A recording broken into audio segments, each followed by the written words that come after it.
Let's see if we can chat with a couple of other people. How about Connor from Atlanta, Georgia? Connor, welcome. How you doing, David? I'm doing well. Awesome. So I wanted to ask exactly about Biden running in 2024 Yep. for a second term.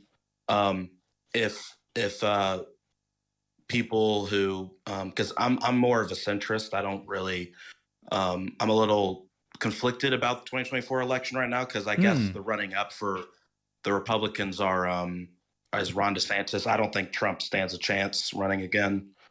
I don't know if Biden would be good enough for a second term just simply because of his cognitive ability currently. So what exactly do you think on that? Because I don't know if I just don't. I'm just very conflicted right now for 2024. Well, listen, speculations about cognitive ability aside, I just don't think Joe Biden's running in 2024. I don't think he's interested in it. I think he would have a very tough time winning. He'll be 82.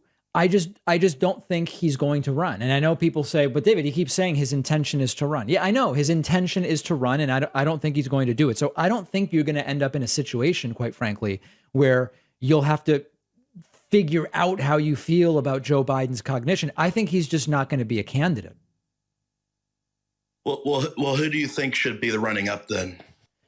Listen, I think there's a lot of people, a lot of rising stars in the Democratic Party. We've talked about Gavin Newsom's political skill. I've mentioned I really like Jamie Raskin. I like Stacey Abrams. I like John Ossoff. I think Pete Buttigieg would do really well now that he has more name recognition. Maybe not right away. Maybe we've got to wait another cycle or two for him. But I think there's a lot of really smart people who would be good in terms of the performance piece of what it takes to be president. What about it's funny you mentioned John Ossoff and Stacey Abrams because I do live in Georgia. What do you think of Warnock?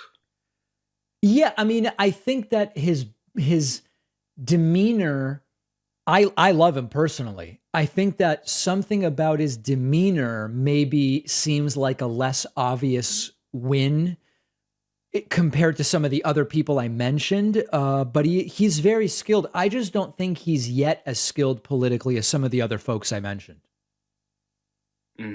Right.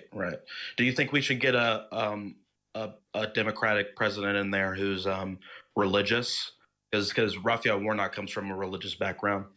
Yeah, I mean, listen, I don't know at this point whether that really matters. You sort of have to play to religiosity, but I don't think you have to pretend to be deeply religious necessarily. It just has to be plausible that you follow a religion. I think it's going to be less and less of an issue over time, although still for the evangelical voters in particular, it really does matter. Right. Okay, I see. Well, that's all I needed, David. Thank you. All right. Thanks, Connor. Very much appreciate that. All right, everybody. That's going to do it for today. We don't have time for more calls today, but we will in the future. And I hope to hear from people next time. Thank you for joining me. We'll take a quick break and be right back.